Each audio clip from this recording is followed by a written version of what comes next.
Dios le bendiga, hermanos y amigos. Quiero compartirle un mensaje de parte de Dios en esta mañana. Y vamos a ir al capítulo 15 del libro de Lucas, versículo 11. Es la historia del encuentro. Primero el desencuentro y después el encuentro de un padre con un hijo. Dice la palabra de Dios, también dijo, un hombre tenía 2 hijos, y el menor de ellos dijo a su padre, Padre, dame la parte de los bienes que me corresponde, y el padre les repartió los bienes. No muchos días después, juntándolo todo, el hijo menor se fue lejos a una provincia apartada, y allí desperdició sus bienes viviendo perdidamente. Y cuando todo lo hubo malgastado, vino una gran hambre en aquella provincia, y comenzó a faltarle.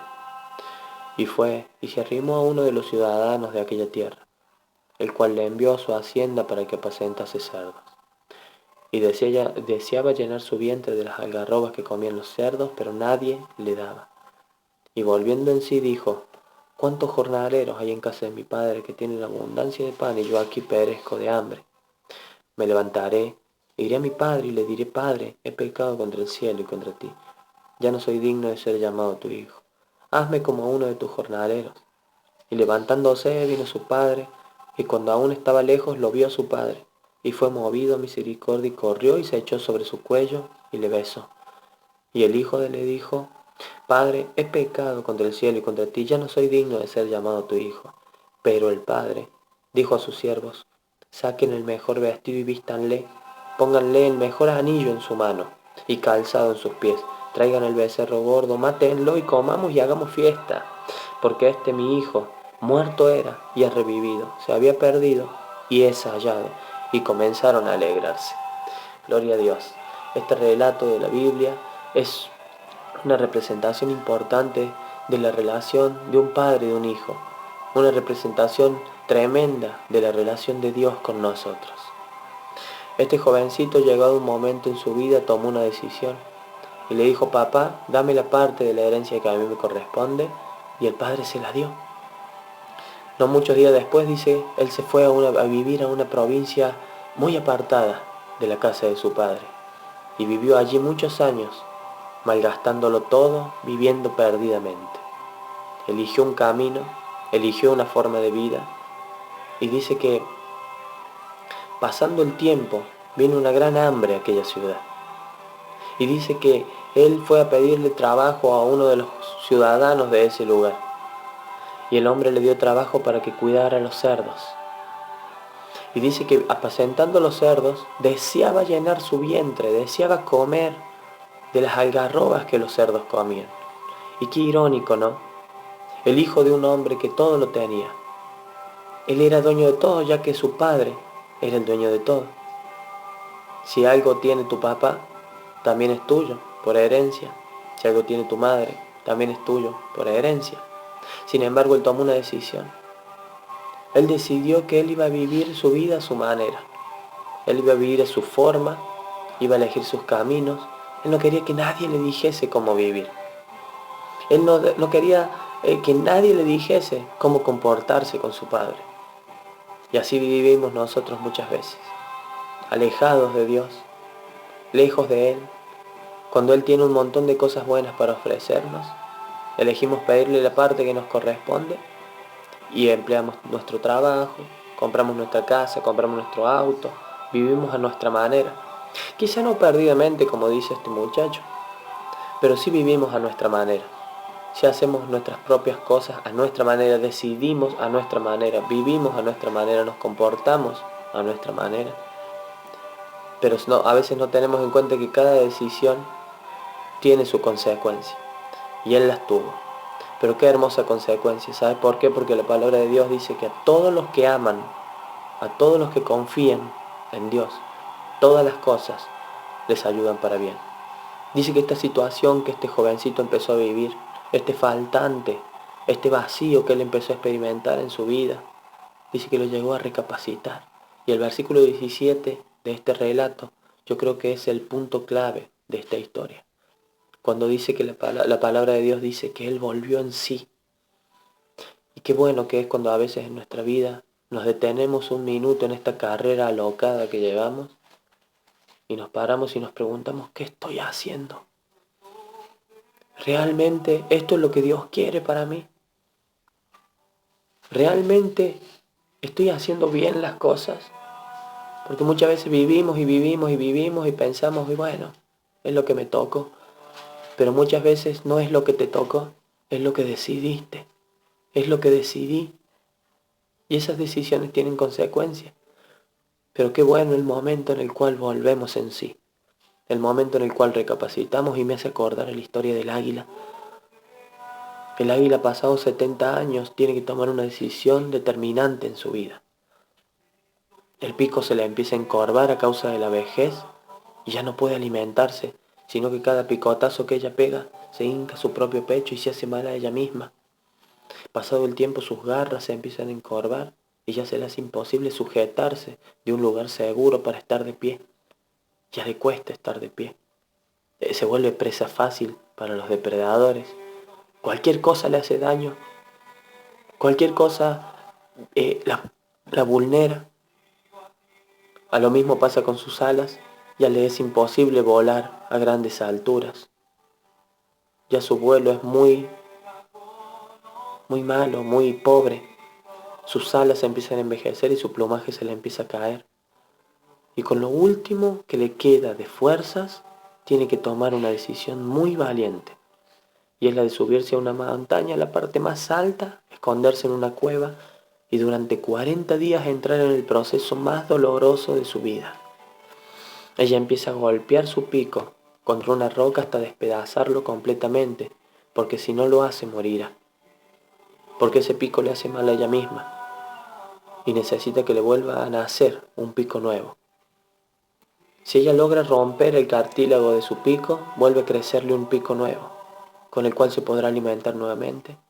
También si ella logra despedazar sus garras, ella volverá a poder sujetarse de cualquier rama, de cualquier tronco, de cualquier parte, sin ningún problema, con unas garras nuevas y fuertes. También sus alas, su cuerpo empieza a alargar y a soltar un fluido que empieza a renovar esas alas, ese plumaje. Y sus plumas vuelven a ser fuertes, dándole unas alas fuertes que pueden volar por las grandes alturas por las que voló cuando era joven. Ella es renovada, ella es restaurada, si aguanta ese proceso. A veces nosotros nos toca vivir procesos también. Procesos son los que Dios pone, porque una cosa es proceso y otra cosa es consecuencia de nuestros actos. Cuando yo hablo de procesos, hablo de los momentos con los que Dios permite que vivas y en los que Dios te pone que vivas, para mejor, para sacarte adelante, para levantarte, para renovarte y rejuvenecerte, como el águila. Si ella logra pasar ese proceso doloroso y esa decisión, tiene un fruto. 70 años más de vida. Vuelve a vivir una nueva vida. Vuelve a vivir una vida abundante, vuelve a vivir una vida en plenitud. Y eso es lo que Jesús te ofrece. Eso es lo que Jesús me ha ofrecido.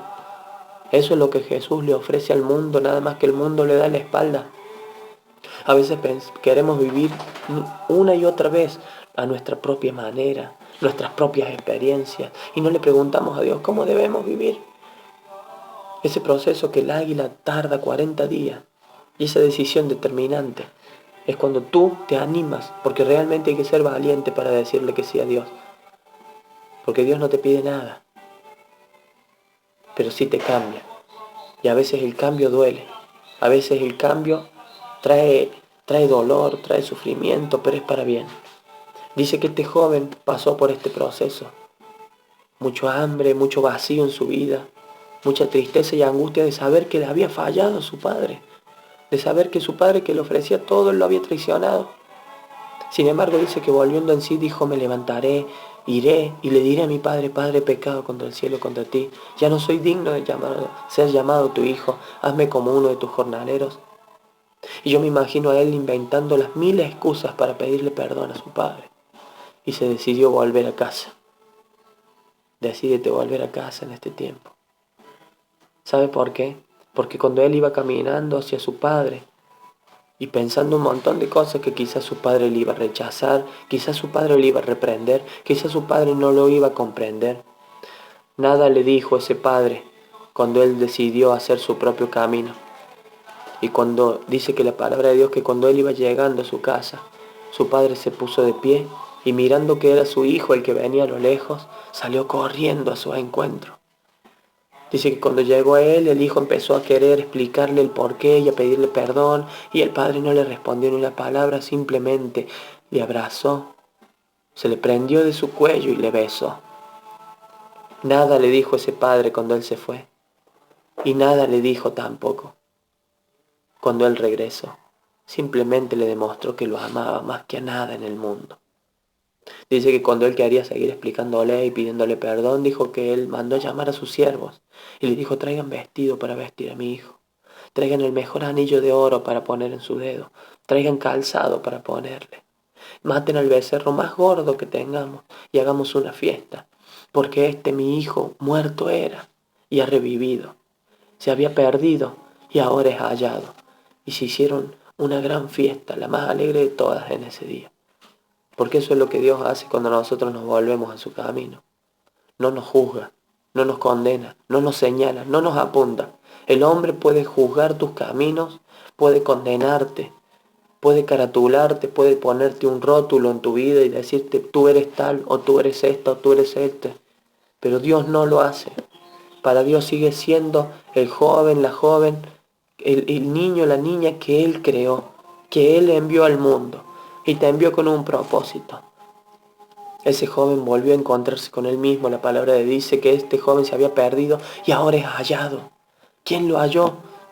El papá jamás lo mandó a buscar, jamás lo fue a buscar él. Pero cuando volvemos a nuestro Padre, realmente recobramos nuestra identidad. Realmente nos encontramos con nosotros mismos y nos encontramos con el propósito para nuestra vida. Jamás el papá salió corriendo detrás de él, pero el hijo volvió en sí y de su propia voluntad, porque así quiere Dios que le acerquemos a Él. Dios no nos va a forzar. Quiere que solamente nosotros le digamos que sí, de nuestra propia voluntad. En esta mañana quiero hacerte una pregunta. Si quieres volver a papá, si quieres volver a la casa de Él, aún no es tarde. Volver a Dios no es volver a una iglesia. Volver a Dios es abrirle el corazón a Jesucristo. Volver a Dios no es practicar una religión. Volver a Dios es decirle que sí a Jesús. La palabra de Dios dice que a través de Él nosotros vamos hacia Dios. Juan 14:6 dice: yo soy el camino, la verdad y la vida, y nadie va al Padre si no es por mí. Una religión no te va a conducir a Dios. Una tradición no te va a conducir a Dios. Tus propias ideas y pensamientos no te van a conducir a Dios. Solamente Jesucristo, porque lo dice la palabra de Dios. Si quieres abrirle tu corazón a Jesús en esta mañana, te invito a repetir esta oración y decirle: Señor, en esta mañana me arrepiento.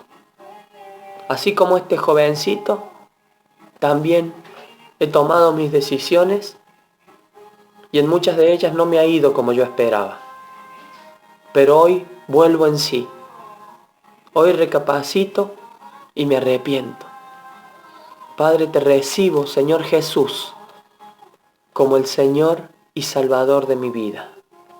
Te pido que anotes mi nombre en el libro de la vida y no lo borres más. En el nombre de Jesús, amén. Dios te bendiga.